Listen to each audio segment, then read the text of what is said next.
La vie des idées, avec Mathieu Bock-Côté. Chers amis, ici Mathieu Bock-Côté et bienvenue à La vie des idées. Il y a 2 semaines, le Québec connaissait des élections majeures, 1er octobre, renversement du gouvernement libéral, victoire de la coalition Avenir Québec qui remplace le Parti québécois comme grand parti nationaliste, déclassement, même effondrement du Parti québécois, montée de Québec solidaire, la gauche radicale s'installe dans le paysage politique québécois. Il s'agit davantage que d'une élection, il s'agit certainement d'un changement d'époque, d'une fin de cycle politique qui se consacre, pour reprendre une formule que j'ai utilisée en d'autres temps. Pour comprendre ce qui s'est passé, pour comprendre les nombreuses dimensions non seulement de cette élection, mais plus largement de ce réalignement politique à grande échelle que nous connaissons au Québec, je reçois aujourd'hui 2 des habitués de cette émission qui m'ont fait le plaisir souvent de venir analyser la politique, analyser les différentes querelles qui traversent notre espace public avec nous. David Leroux, qui vient tout juste de publier Anesthésie générale aux éditions Château d'Ancre. Bonjour. Bonjour Mathieu. Et Martin Lemay, ancien député de Sainte-Marie-Saint-Jacques, essayiste, dernier ouvrage paru à la défense du Duplessis, si je ne me trompe pas. Exactement. Bonjour Mathieu. Bonjour. Alors messieurs, première question toute simple, très générale en fait. Je commence avec vous, Martin Lemay. Quel sens donnez-vous à cette élection? Que s'est-il passé le 1er octobre dernier?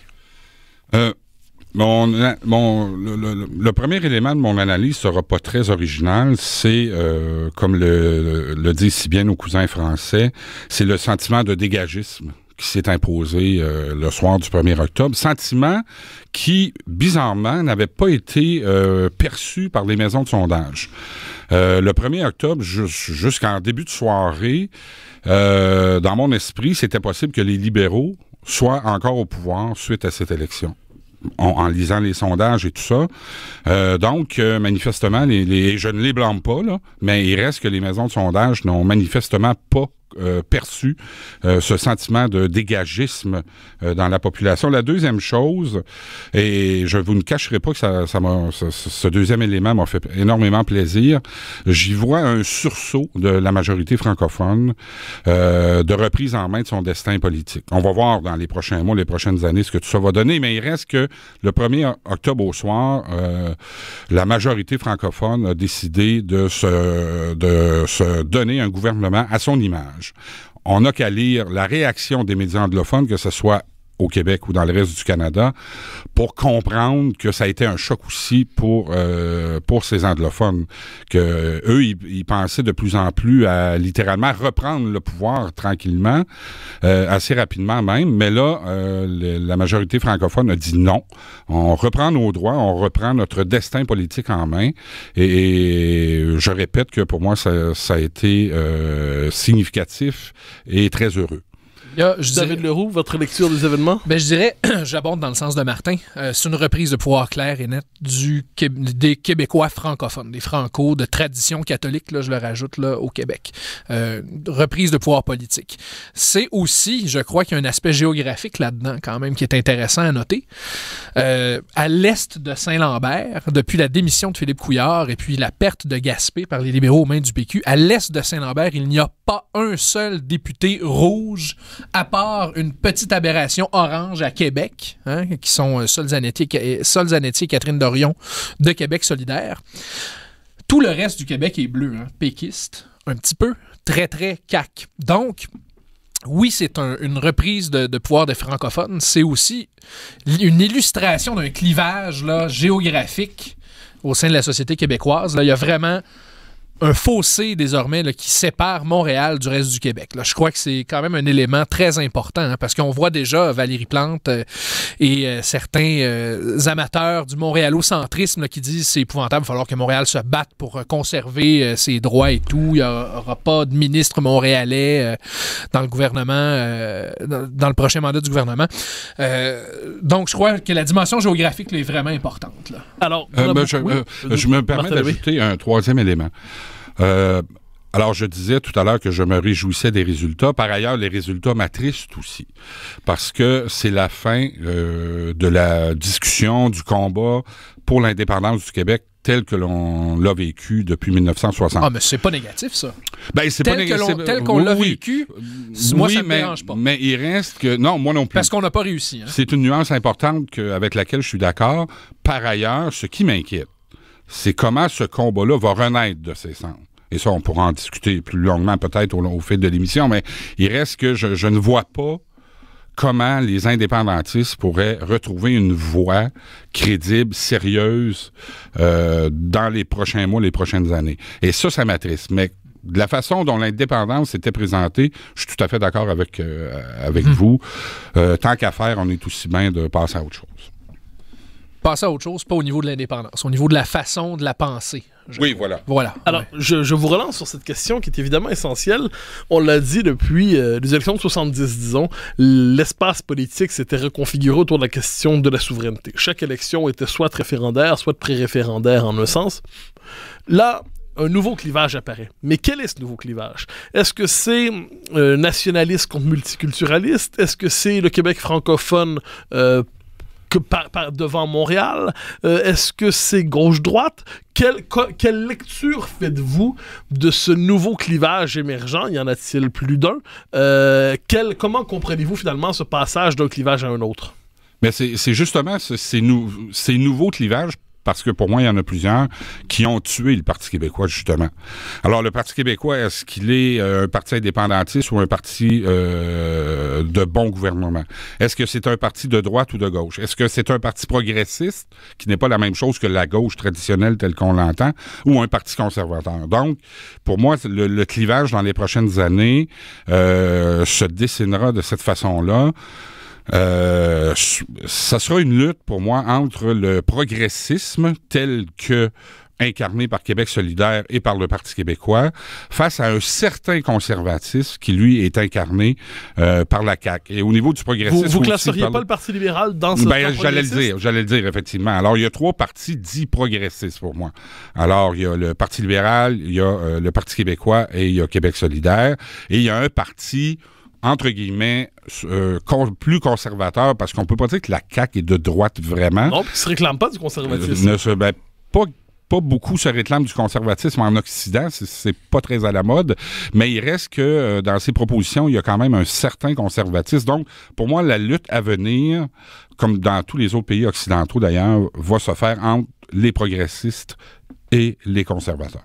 David Leroux, vous partagez cette analyse? Oui, je la partage. On peut s'obstiner sur les termes, là, nationalisme versus mondialisme, les enracinés versus les déracinés progressistes.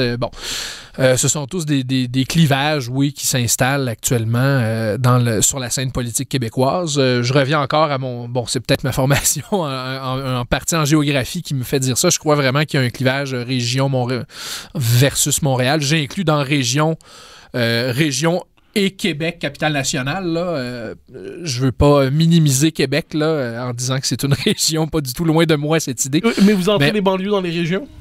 Rive-Nord, Rive-Sud? Oui, Rive-Nord, Rive-Sud, absolument. Oui, disons le Grand Montréal. Rive-Nord, Rive-Sud. J'inclus Laval. Autrement dit, je dirais la Rive-Nord, donc, moi je suis pas Boisbriand, et Rive-Sud, Longueuil, pour vous, ça appartient moins au Grand Montréal désormais qu'au Québec des régions.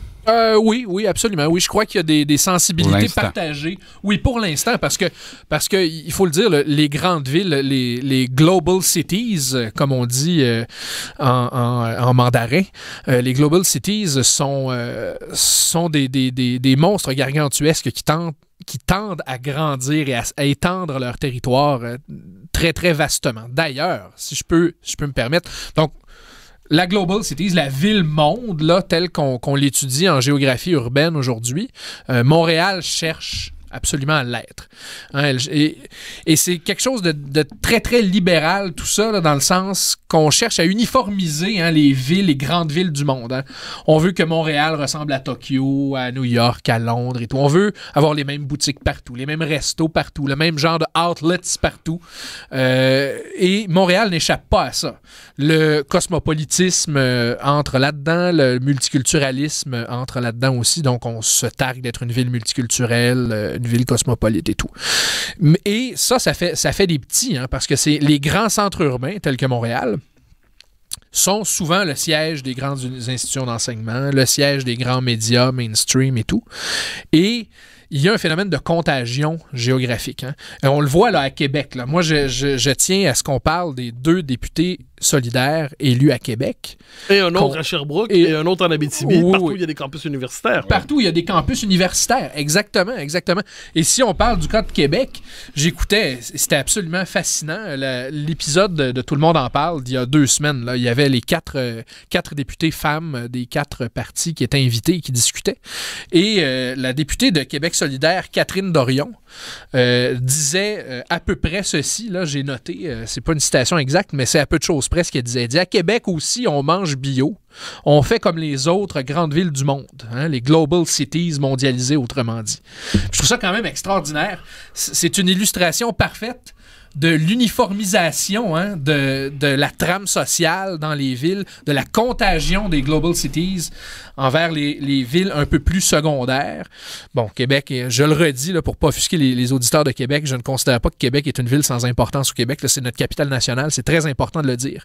Mais tout de même, venant d'une députée d'un parti soi-disant indépendantiste, qui prétend vouloir préserver les identités, les particularismes culturels du monde, se promener avec fierté en disant qu'enfin Québec se montréalifie, si je peux dire, ça me paraît légèrement paradoxal. Donc je pense qu'il y a une réflexion à y avoir là-dessus. Donc sur le rôle de Montréal en tant que grande antenne de diffusion de la culture québécoise au Québec. Là. Moi, je crois qu'il y a un problème là. Mais c'est le même problème partout. Ah, absolument. Oui, Paris, tout à fait. C'est pas unique au Paris Québec, ça. et les régions, New York et le centre des États-Unis, Berlin et le reste de l'Allemagne. Bref, tout à fait. Effectivement, c'est un phénomène qu'on voit à peu près partout en Occident où les grandes villes votent d'un côté et les régions ont tendance, elles, à voter de façon contraire aux grandes villes. Donc, c'est un phénomène qu'on voit un peu partout. Il y a un excellent ouvrage, je peux me permettre de t'interrompre rapidement, de Christophe Guilluy à ce sujet-là, hein, La France périphérique, qui parle de cette situation-là en France. C'est fascinant, j'invite tous les auditeurs à se procurer ça. Là. C'est très éclairant pour la situation en France, mais je crois qu'au Québec, ce genre de situation s'en vient aussi. Là. Alors, Martin Lemay, vous avez, dans un de vos ouvrages précédents, L'Union fatale, où vous vous intéressiez le rapport entre le mouvement souverainiste et la gauche, ou le progressisme, vous aviez réfléchi au danger, finalement, d'une trop grande identification du souverainisme et du progressisme. Bon, malheureusement, on ne m'a pas écouté. Oui, mais est-ce que c'est ce qui s'est... Parce que dans la campagne qui vient d'avoir lieu, le Parti québécois reportait l'indépendance. Enfin, l'indépendance n'était pas au cœur de la campagne. Il y a une forme de paradoxe étonnant. D'ailleurs, les seuls qui ont voté pour le PQ, c'est des indépendantistes convaincus, très militants, mais le thème était absent de la campagne. Et le Parti québécois a fait une campagne progressiste d'abord, pour le progressisme provincial, le PP. Bon, alors la question que je vous pose, Martin Lemay, c'est est-ce que c'est ce souverainisme progressiste qui s'est effondré lundi il y a 2 semaines, ou c'est l'idée d'indépendance? C'est une excellente question. Pour ma part, j'aurais tendance à penser que c'est le premier élément que vous avez souligné, soit les indépendantistes ont, depuis le dernier référendum de 1995, fait des pieds et des mains pour ressembler, en fait, à tout parti progressiste occidental, sauf qu'il y avait une petite virgule, nous sommes indépendantistes. Ce faisant, un indépendantiste comme moi en vient se demander pourquoi l'indépendance, si c'est pour refaire le Québec d'un Justin Trudeau, ce qui, éventuellement, après l'indépendance du Québec, arriverait peut-être. Mais il reste que quand on présente l'indépendance du Québec, c'est pas pour améliorer le recyclage ou améliorer notre consommation d'essence. C'est pour préserver et promouvoir une culture unique en Amérique et dans le monde. Et le Parti québécois a oublié ce fondement-là de son action depuis le dernier référendum de 95. Et depuis ce temps, c'est un effondrement du vote. Donc, le Parti québécois a perdu d'élection en élection, mais malheureusement, comme aurait dû faire un parti mature et adulte, il aurait dû réfléchir à ses déconvenus, ce qu'il n'a jamais fait. Alors, ça a été d'élection en élection.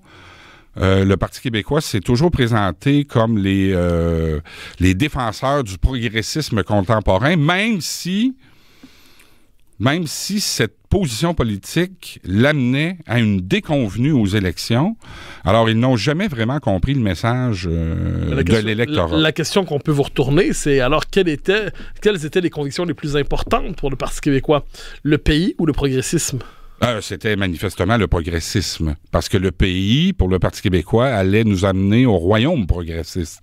Alors, il y a des gens qui, l'électeur, on le voit encore une fois depuis les élections de 95 ou 98, les électeurs indépendantistes ou nationalistes ont, à ce moment-là, commencé à rechercher ailleurs les formations politiques. Ça a été un temps l'ADQ de M. Dumont, et ça a été c'est la CAQ aujourd'hui qui propose un récit politique différent de ce progressisme contemporain. J'ai peu d'espoir que le Parti québécois va faire à court et moyen terme une réflexion profonde à cet égard. Alors, David Leroux, je vous relance aussi la question parce que c'est une question, je pense que c'est la question la plus importante qui ressort de l'élection. Qu'est-ce qui s'est effondré? Est-ce que c'est une manière, est-ce que c'est l'idée de l'indépendance? A. 2, est-ce que c'est une manière de mener le débat souverainiste-fédéraliste qui tournait à vide dans la mesure où personne n'avançait? C'était une espèce de débat illusoire qui était de plus en plus déconnecté des préférences populaires. Ou 3, est-ce que c'est comme je dis, le souverainisme progressiste, la synthèse péquiste post-95, disons ça comme ça. Parce que moi, je me pose cette question à moi-même. Il n'est pas impossible que ce soit les trois. Mais cela dit, je vous pose la question directement, au-delà de ma propre réponse. Donc la vôtre, d'après vous, qu'est-ce que ça se peut que ça soit autre chose? Qu'est-ce qui s'est effondré?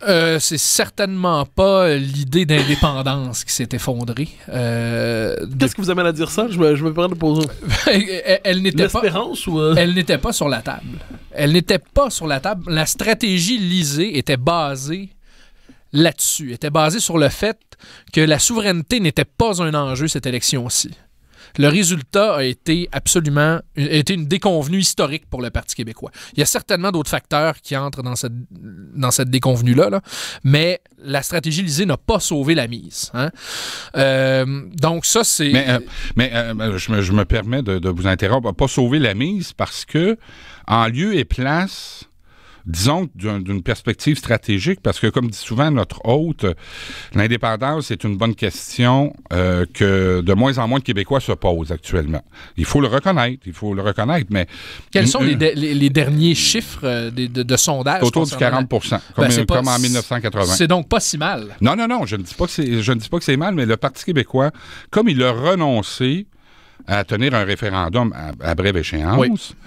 Il n'a pas su convaincre les nationalistes que, malgré ça, il demeurait un ardent défenseur de l'identité québécoise. Au contraire. Oui, absolument. Donc, moi, l'impression que j'ai, c'est qu'en renonçant à l'indépendance et en renonçant en ayant un programme nationaliste, le Parti québécois, c'est non pas couper une jambe, mais les deux jambes. C'est couper les deux jambes. Une autre faillite qu'on peut constater avec l'élection qui vient d'avoir lieu, donc c'est la faillite de l'arrimage entre l'indépendantisme et le progressisme. Là. Ça m'apparaît clair. Cet arrimage-là, maintenant, c'est Québec solidaire. Ben oui, pourtant, parce que Québec solidaire se prétend, tout le moins, faire cette synthèse. Mais c'est autour de cette synthèse que le parti a peut-être connu une croissance. Alors, pour le Parti québécois, en tout cas, il va être impossible de doubler Québec solidaire par la gauche. C'est impossible. Ne sous-estimez pas le Parti québécois. Vous croyez? Oui.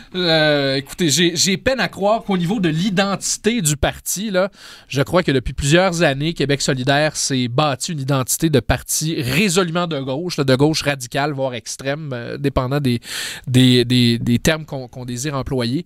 Et ça va être difficile pour le Parti québécois, même si dans les faits, son programme s'adapte, se gauchifie davantage.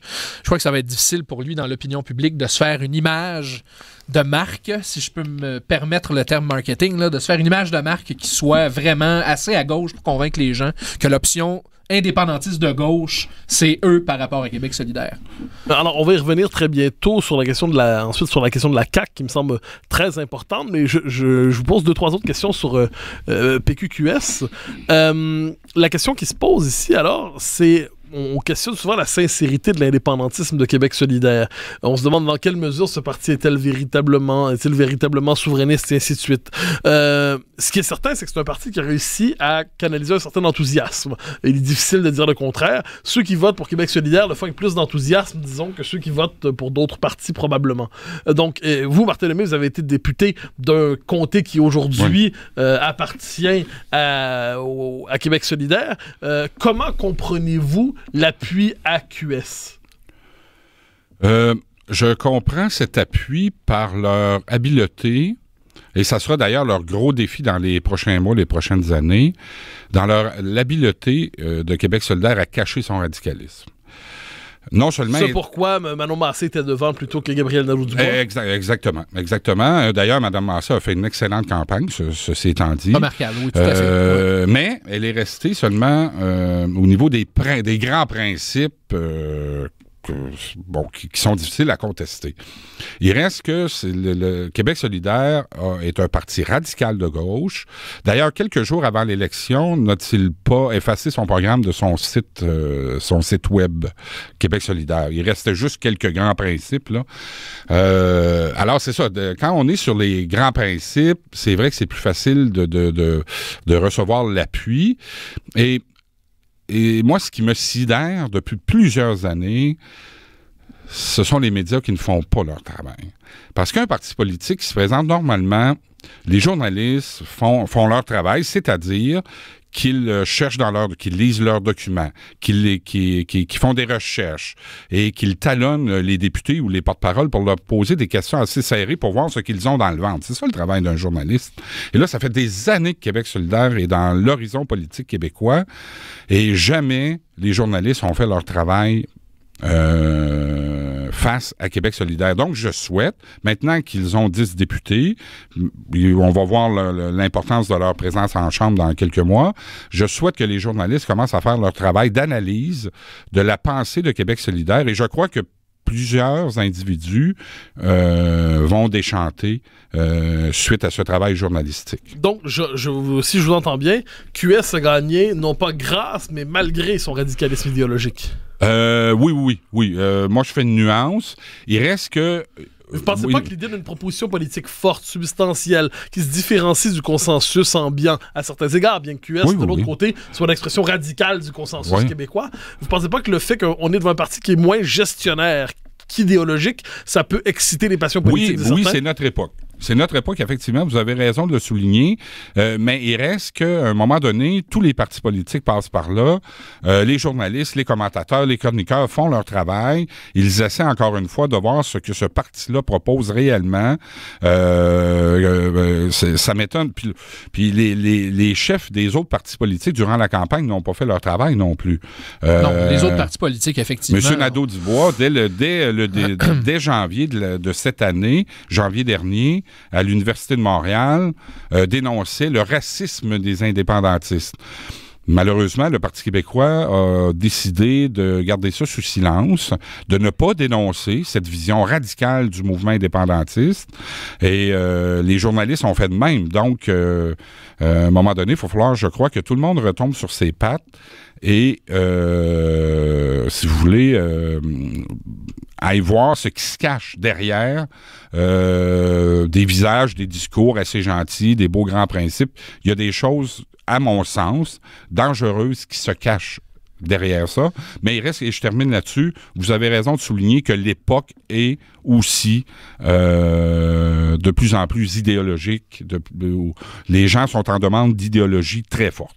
Alors, David Leroux, à ce micro, il y a 2-3 semaines, je crois que sur votre page Facebook, vous disiez que pour vous, QS, c'est aussi un vote populiste. Ah oui, oui. Donc, pourriez-vous développer sur cette idée? C'est-à-dire, est-ce que finalement, dans cette époque où le populisme apparaît un peu partout à la manière d'une option politique, le populisme québécois, c'est un populisme QS?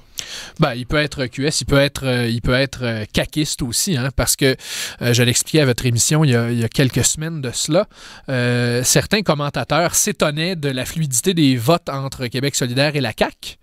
Les maisons de sondage se questionnaient là-dessus. Eh bien, le point commun entre ces deux partis, c'est le populisme. Hein, le populisme. Et là, le populisme, là, c'est un moyen de séduction politique. Hein? Et la politique en démocratie, c'est la séduction de l'électorat.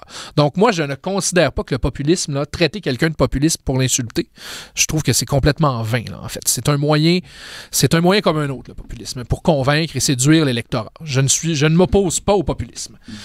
Il y a la démagogie maintenant, qui est quelque chose d'autre. La démagogie, puis là, je vais essayer de différencier les deux là, avant de parler de Québec solidaire un peu plus. Là. La démagogie, c'est un moyen de séduction, hein, mais par les avantages individuels. On diminue les taxes, hein, on incite au désengagement de l'individu de ses responsabilités collectives. Tout est gratuit. Mais c'est pas simple. Ouais. Vous dites on diminue les taxes, c'est pas simplement un programme libéral, ça, par exemple? Oui, ben absolument. Oui. Mais de la façon dont on l'exprime, hein, c'est de la démagogie. Là, de baser notre discours politique sur arrêter de payer pour les BS et compagnie. Là, ça, c'est ce que j'appelle de la démagogie. Le populisme, on J'ai pas entendu ça beaucoup durant la campagne. Non, moi non plus. Non, pas du tout. En fait, c'est du populisme que j'ai entendu pendant la campagne. Le populisme, c'est on essaie de séduire par des thèmes qui appellent à la valorisation collective. La patrie, la nation, le peuple. Le peuple. Quel était le slogan de Québec solidaire? Populaire. Difficile d'être plus populiste. On parle du peuple, directement.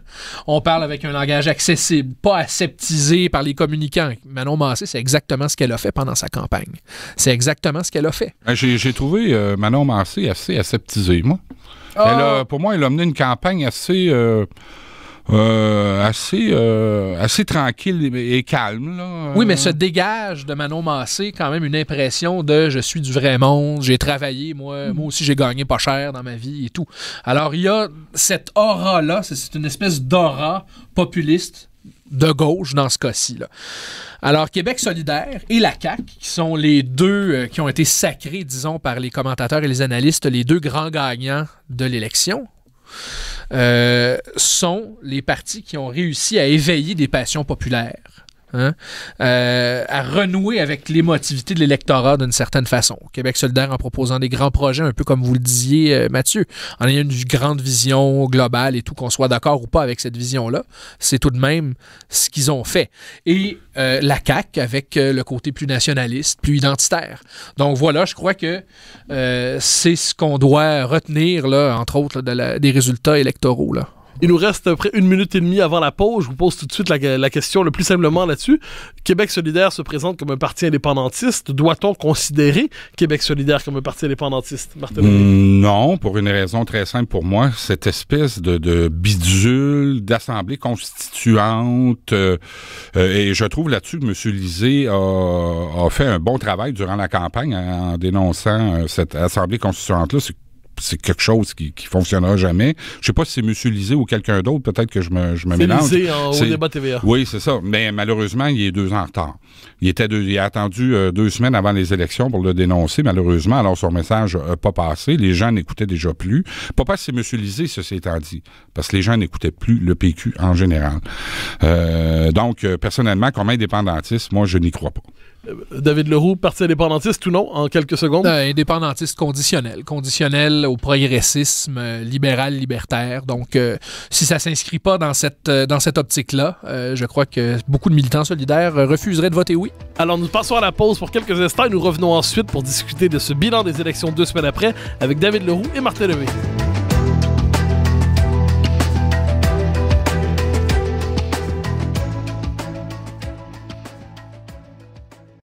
Chers amis, nous sommes de retour à la Ville des Idées pour la deuxième partie de cette émission consacrée au bilan des élections du 1er octobre. Changement d'époque, fin de cycle, nouvelle carte politique avec David Leroux et Martin Lemay. Alors, on a pendant 40 ans au Québec... plus que ça même, parler de politique, ça a généralement été parler du PQ. Il y avait une forme de fixation compréhensible sur le parti qui se proposait de transformer notre société. Maintenant, le Parti québécois est un parti à 10 députés et qu'on le veuille ou non, une bonne partie de notre réflexion va porter désormais sur la coalition Avenir Québec. C'est-à-dire le parti qui non seulement gouverne, mais incarne désormais le nationalisme québécois, à tout le moins dans son expression majoritaire, et réussit à tasser les libéraux. Ce parti, c'est la coalition Avenir Québec. Or, on a dit, vous avez dit que vous avez commencé comme ça, que c'est une victoire de la majorité francophone qui s'est ressaisie pour chasser les libéraux. Cela dit, le nationalisme de la CAQ ces dernières années est un nationalisme, on pourrait dire réel, mais flageolant. C'est-à-dire, François Legault dit d'un côté qu'il veut baisser les seuils d'immigration, de l'autre côté, il dit qu'il veut le faire pendant 2 ans, on passe de 50 000 à 40 000 pendant 2 ans, puis on revient à la hausse. Il dit on est un parti nationaliste Québec d'abord, mais il dit que c'est réconcilié avec le Canada, sans jamais que le Canada se réconcilie avec le Québec. Il dit qu'il est Québec d'abord, mais il drague l'électorat anglophone en expliquant que jamais, mais jamais, il votera oui à un référendum. Maintenant, c'est réglé pour lui. Alors, on comprend les motivations électorales qui voyaient dans François Legault une forme de nationaliste autonomiste accordé à une époque post-souverainiste. Mais il n'en demeure pas moins que le nationalisme de Legault semble quelquefois paradoxal, peut-être flagellant, à tout le moins, on peine à fort. Peut-être qu'il y a beaucoup de contradictions finalement. Comment comprenez-vous le nationalisme de François Legault, le nationalisme de la CAQ et l'électorat qui voit dans ce parti un nationalisme malgré ses contradictions? Martin Lemay. C'est une excellente question. On va pouvoir répondre à cette question-là dans les prochains mois, les prochaines années, quand le gouvernement de la CAQ aura pris des bonnes décisions. Mais pour moi, la CAQ, de façon plus ou moins habile, je dois le dire, malheureusement, s'inscrit quand même dans le nationalisme traditionnel québécois. Et je crois que ça, les gens l'ont ressenti. Vous le définissez comment? C'est pas, nationalisme non souverainiste? Oui, un nationalisme souverainiste, oui, mais également non souverainiste. C'est ça qui est un petit peu complexe à décortiquer. C'est encore une fois la défense et la promotion d'une identité particulière et unique au monde. Pour moi, c'est ça. Ça peut se faire de différentes façons. Moi, j'ai prôné, comme tant d'autres, l'indépendance du Québec pour ce faire. Et là, malheureusement, ce chapitre-là, on vient de se refermer. Il va se réouvrir peut-être dans quelques mois, quelques années, de la bonne façon, souhaitons-le. Donc, M. Legault, moi, comme nationaliste, ce que j'ai compris durant la campagne, c'est qu'il ne s'excuse pas d'exister. Juste ça, pour moi, là, c'est révolutionnaire dans le paysage politique québécois. Les gens vont dire « je me contente de peu », c'est vrai. Mais la politique étant ce qu'elle est depuis quelques années, quelques décennies, juste cette posture politique de dire « soyons fiers de nous, soyons fiers de ce que nous avons fait », pour moi, c'est une révolution politique majeure par rapport aux dernières années. Donc, mais effectivement, il reste plein de choses à régler. Je me suis fait une petite liste ici, les défis de la CAQ. Comment, et ça revient un petit peu à votre question, hein, comment avoir une cohésion d'une équipe aussi hétéroclite, de gens expérimentés, de gens qui n'ont pas d'expérience politique, des fédéralistes, des nationalistes, des gens qui étaient ou qui sont peut-être encore indépendantistes. Ça va être un défi majeur pour la CAQ. La deuxième chose, ça va être régler la question de la laïcité. Alors, M. Legault, c'est le test gouvernemental. 48 heures après son arrivée au pouvoir, enfin pire, après son élection, générale, il décide d'aller sur la question de la laïcité. Exactement, et de façon assez forte. Oui, il annonce la clause de non-obstant. Exactement. Donc tout ça, c'est quand même, c'est surprenant. Oui, c'est très surprenant. Alors,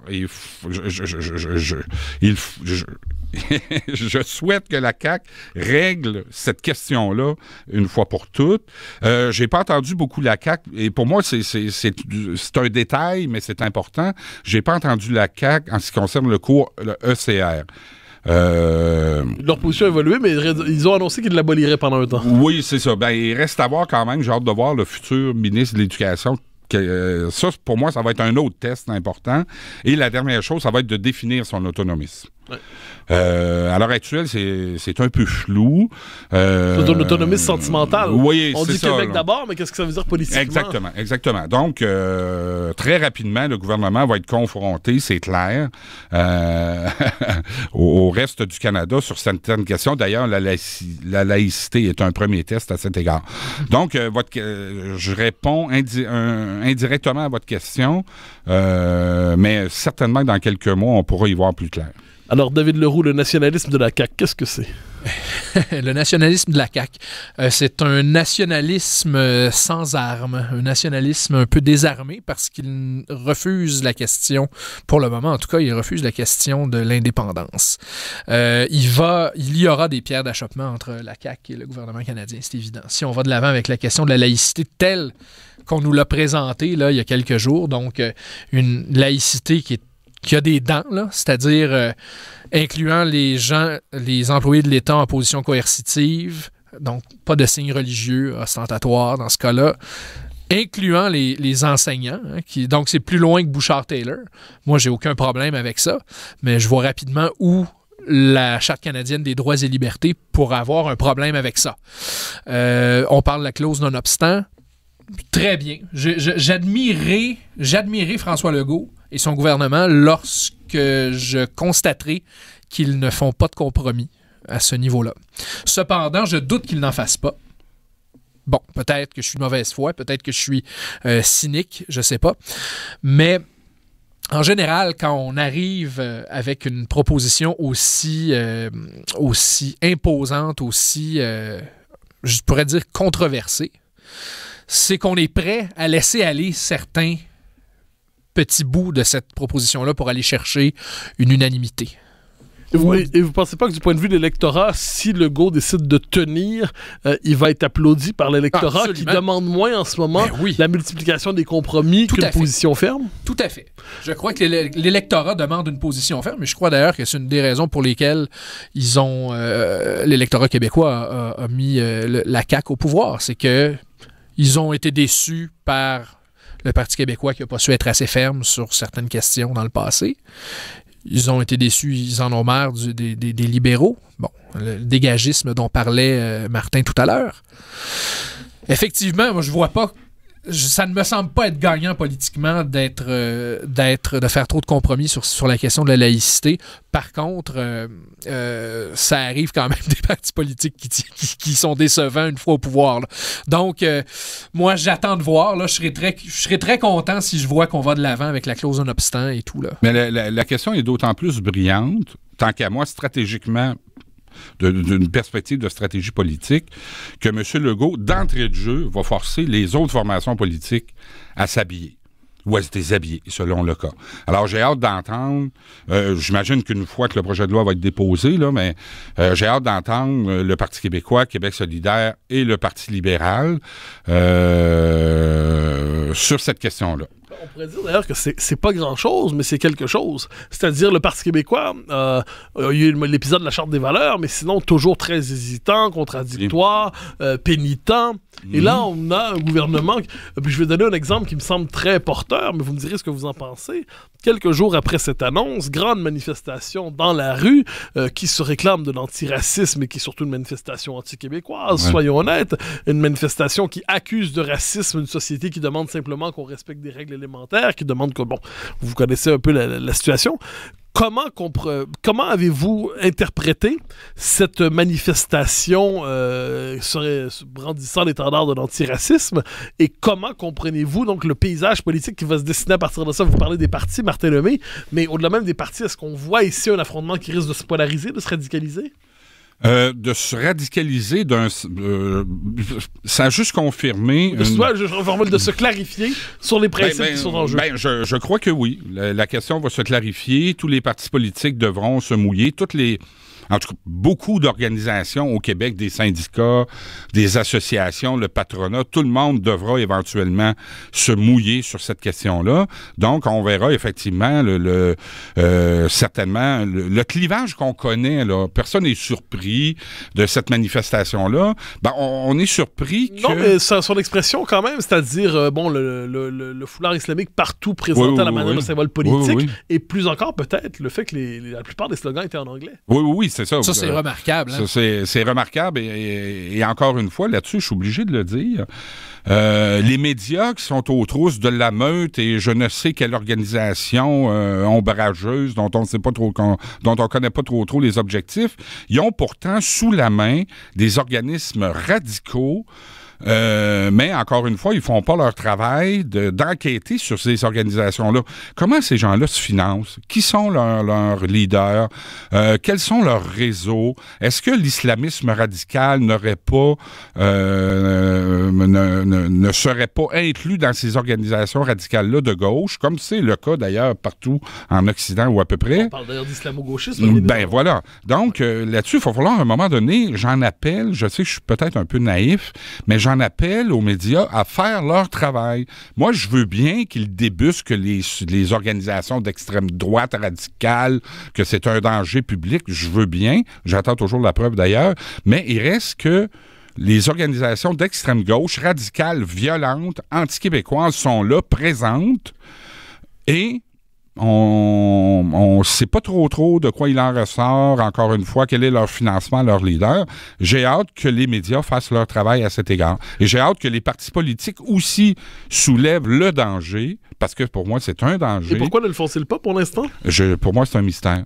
Pour moi, c'est un mystère Parce qu'effectivement, les groupes les plus violents sont des groupes d'extrême gauche. Voilà. Ici, qui ont une capacité de mobilisation. Qui ont des moyens, qui ont des finances, qui ont des leaders, qui ont des chefs, ces gens-là se déplacent en autobus, ils ont des pancartes. Manifestement, ils ont des moyens. Moi, j'ai hâte qu'un parti politique dénonce, se pose des questions sur cette mouvance de gauche-là, parce que si, malheureusement, il est pour arriver des incidents ou de la violence, on le sait que c'est de là que ça va venir. Mais il faut réapprendre à penser à droite au Québec. Je crois qu'une partie de la solution vient de là. Un papier écrit par Léon Dion, que j'aime bien citer, écrit par Léon Dion dans les années 70, racontait que depuis la mort de Duplessis, là, la droite au Québec est à peu près inexistante. Et c'est vrai. Oui. Et c'est absolument vrai. Il y a eu le Parti libéral qui s'est présenté depuis les années 60 comme un parti progressiste. Le Parti québécois qui a été un parti indépendantiste, mais progressiste, absolument. Il y a eu, depuis l'apparition de l'ADQ et de la CAQ, on commence à reparler de la droite au Québec. Et qu'appelez-vous droite? Parce que c'est un des termes les plus insaisissables qui soit. C'est-à-dire, pour les uns, c'est du libéralisme, pour les autres, c'est du conservatisme. Pour les uns, c'est le culte de l'autorité. Pour l'autre, c'est la valorisation extrême des marchés. Moi, je dirais que la droite qu'on voit actuellement émerger au Québec est une droite économique, surtout, là, timide tout de même, là. On parle pas des libertariens américains. Bon, on parle pas de ça, mais c'est une droite là, inspirée du Parti conservateur canadien. Parti Mais non seulement la droite... pardon, Martin, juste terminer rapidement. Je crois qu'on doit apprendre à repenser à droite, mais une droite différente, une droite plus conservatrice, plus nationaliste, une droite, entre guillemets, morale, j'ose le dire. Là, je sais que ça peut faire frémir certaines personnes, mais il faut réintégrer dans le discours québécois, montrer aux Québécois qu'il est possible de penser à droite sans être un suppôt de Satan. Là. À partir de ce moment-là, peut-être qu'il sera plus évident pour les partis politiques et pour les médias de débusquer l'extrême gauche. Et quand ils débusqueront l'extrême gauche, ben alors là, ils seront légitimes de débusquer l'extrême droite comme ils tentent de le faire. Mais non seulement la droite qui est inexistante. Ce sont... Il y en a quelques-uns qui l'ont fait. Ceux qui doivent dénoncer cette gauche radicale, anti-québécoise, alliée aux islamistes, ce sont les sociaux-démocrates traditionnels. Alors, je vous donne un nom, M. Roméo Bouchard, par exemple, qui est très actif à cet égard. Il dénonce, lui, cette gauche-là violente, et d'autres aussi avec lui, de plus en plus, et je souhaite qu'eux continuent. Un homme assez remarquable. Oui, tout à fait. Tout à fait. C'est un homme de la grande tradition social-démocrate québécoise qui, lui, ne se reconnaît pas du tout dans cette gauche-là, et qui, lui, depuis plusieurs mois maintenant, sinon plusieurs années, dénonce. Et je souhaite que des Roméo Bouchard, qui en ait de plus en plus, pour dénoncer, parce que s'il y a un dérapage, ça sera à cause de cette gauche-là, à cause de notre inattention, de notre lâcheté à les condamner.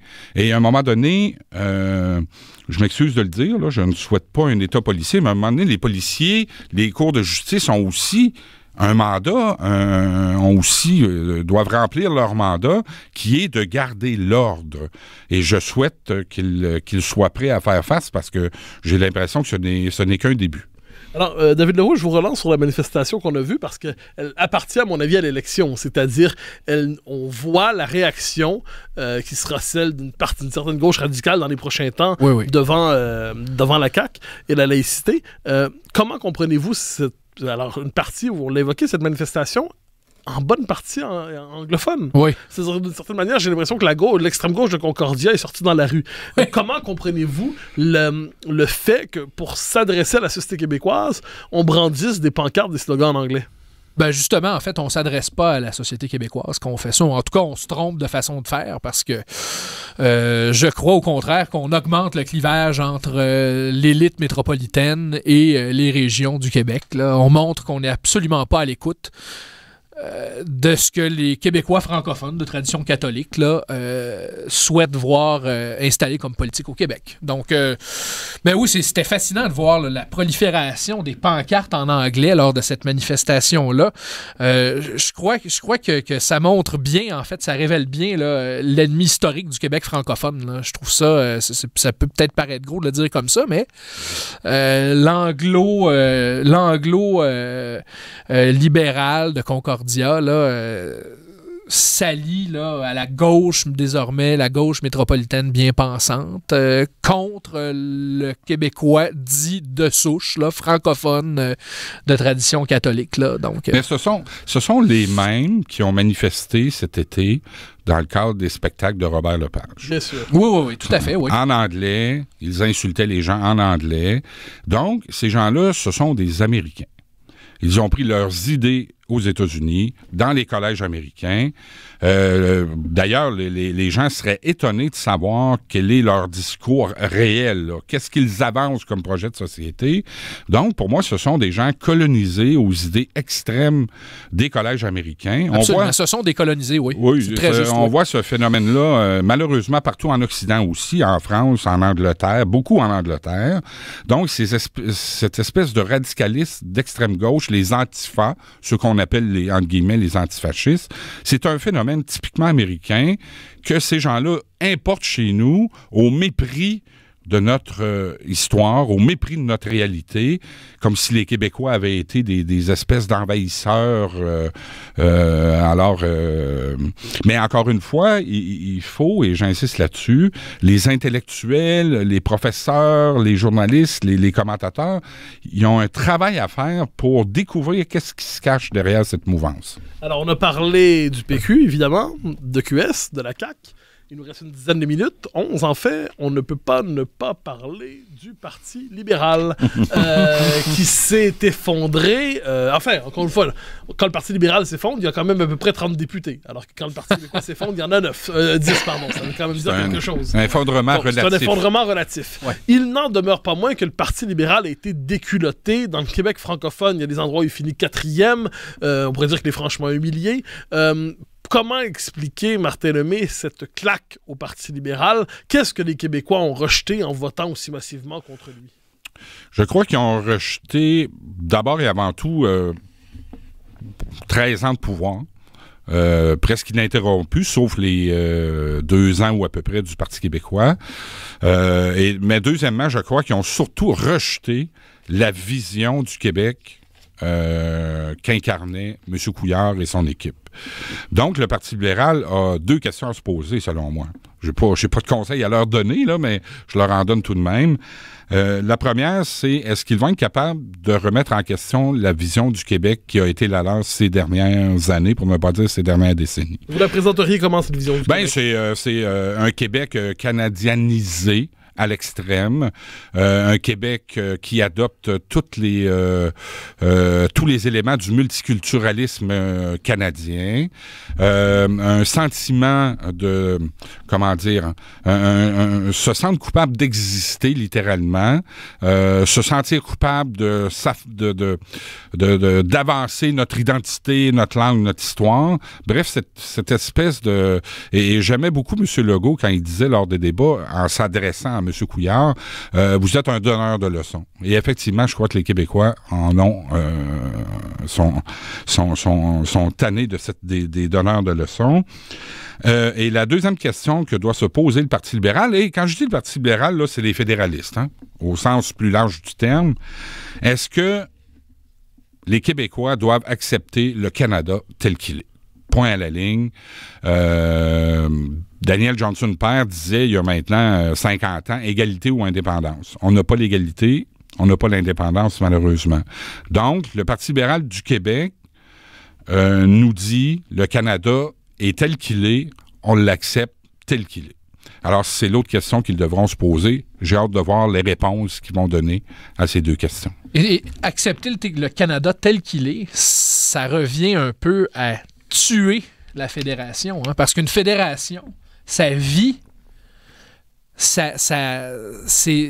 vibre et ça existe avec intensité quand, justement, il y a des, entre guillemets, chicanes entre les différents niveaux de gouvernement. C'est comme ça que les constitutions des États fédéraux évoluent.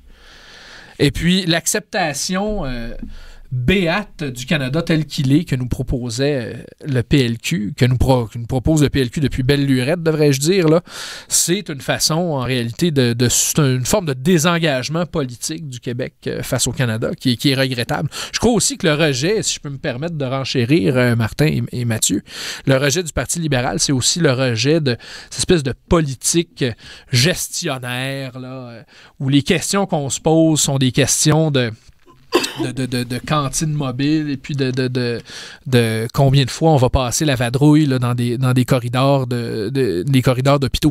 Ce ne sont pas des questions qui ne sont pas importantes, ce ne sont pas des questions non plus qui sont très fédératrices et qui éveillent les passions politiques chez les citoyens québécois. Alors, le Parti libéral nous le dit, il veut, c'était le slogan des derniers jours, il veut renouer avec le nationalisme et le Québec francophone. Une forme de lucidité un peu tardive dans les circonstances. Mais est-ce que le Parti libéral peut renouer avec le Québec francophone? C'est la question que je me pose un peu. C'est-à-dire, la base du Parti libéral est une base antinationaliste, pour qui chaque élection est un référendum pour en finir avec le nationalisme québécois. Le Parti libéral, ses cadres, ses militants... Ses députés. Oui, mais ces cadres et ses militants, c'est encore plus marqué, je crois, sont les attachés politiques et tout ça, participent davantage à la culture politique du PLC que du PLQ. Ces députés, bon, il y en a de moins en moins dans le Québec hors Montréal. Alors, la question que je me pose, c'est le Parti libéral, bon, évidemment, va survivre, il est éternel, on peut le penser, mais la question, c'est autour de comment peut-il renouer avec le Québec francophone en devenant le grand parti progressiste ou en essayant de redevenir nationaliste? Et autre élément qui n'est pas négligeable, est-ce que les partis nationalistes québécois, donc le PQ et la CAQ, n'auraient pas intérêt à chercher à le refouler, à en faire un tiers parti pour de bon? Oui, parce que le Parti libéral, ce qui fait sa force, fait aussi sa faiblesse. Sa force, c'est que peu importe ce qui se passe, il a une trentaine de circonscriptions à Montréal et autour de Montréal et en Outaouais. Mais c'est sa faiblesse aussi, parce que comme le parti est dépendant de son cœur électoral, qui est un cœur électoral qui est loin de la sensibilité, si vous voulez, des Québécois francophones, je ne vois pas comment le Parti libéral va réussir à trancher ce nœud gordien. N'est pas Robert Bourassa qui veut être capable en même temps là, d'être nationaliste et d'être fédéraliste et de pas trop soulever les passions, même s'il les a soulevées entre autres dans le débat sur la langue à l'époque. Sincèrement, c'est pour ça que je posais ces 2 questions-là. Je ne vois pas comment le Parti libéral... Je ne vois qu'une chose, en fait, c'est de parler d'environnement. Non, mais c'est le progressisme oui, mais voilà, facile d'accès aujourd'hui. Ben oui, voilà. Alors, on parle d'environnement, des dangers de la planète, et loin de moi l'idée de ne pas être sensible à ces questions-là. Mais il reste que, pour moi, c'est une forme de compensation politique de dire, parlons d'environnement, les dangers de la planète, mais... Comment ça s'articule, ça? Le Québec n'est ni la Chine, ni l'Inde, ni les États-Unis. Je veux dire, les États-Unis, la Chine, l'Inde, vous avez à peu près, je ne sais pas, 60 ou 80% de la pollution mondiale. L'Inde et la Chine, c'est plus de 2 milliards d'habitants. Je ne crois pas qu'ils vont renoncer à court terme à leur richesse collective. Donc, qu'est-ce que le Québec peut faire d'une part? Mais d'autre part, l'environnement, ça rejoint tout le monde. Donc... une politique environnementale, comment elle s'articule dans notre quotidien. Et ça, il n'y a pas un parti politique qui, malheureusement, ose s'en aller dans ce type de détails-là parce qu'ils savent que, par exemple, notre surconsommation va être divisée par des politiques environnementales. Donc, j'ai bien peur que dans les prochaines années, l'environnement va être une espèce de c'est ça, va incarner une forme politique compensatoire, même impuissante, et je crois que le Parti libéral n'aura pas d'autre choix que de choisir l'environnement comme cheval de bataille. Ouais, ils en parleront de façon bien éthérée. Oui, c'est ça. Ça sera des déclarations de principe. On est pour l'environnement et tout, mais effectivement, je suis pas certain qu'on va se rendre au niveau nécessaire qui serait effectivement de dire, ben voilà comment ça va vous affecter dans votre vie. Pour revenir à la question de départ que posait Mathieu tout à l'heure, là, le Parti libéral nationaliste, moi, je vois pas comment c'est possible, honnêtement, pour ce parti-là, de se positionner sur l'échiquier politique actuel. Ce créneau-là est occupé désormais par la Coalition Avenir Québec. Peut-être que le Parti québécois, s'il décidait de remettre ses culottes concernant la question nationale, aurait une possibilité, une ouverture pour parler de nationalisme et d'identité. Je dis bien peut-être. S'il décide donc de ne pas aller vers l'indépendantisme progressiste et de tenter de doubler QS par la gauche. Là. Mais pour le Parti libéral, je vois pas comment c'est possible de s'imposer à ce niveau-là. Impossible. Alors, il nous reste 1 minute, messieurs, avant la fin de l'émission. Alors, 30 secondes pour chacun pour une question toute simple. Qu'espérez-vous du nouveau gouvernement, si vous en espérez quelque chose? Je souhaite que le gouvernement réussisse à faire face aux tempêtes qui seront les siennes, car il osera, je le souhaite, mettre de l'avant, encore une fois, des politiques pour défendre et promouvoir l'identité québécoise.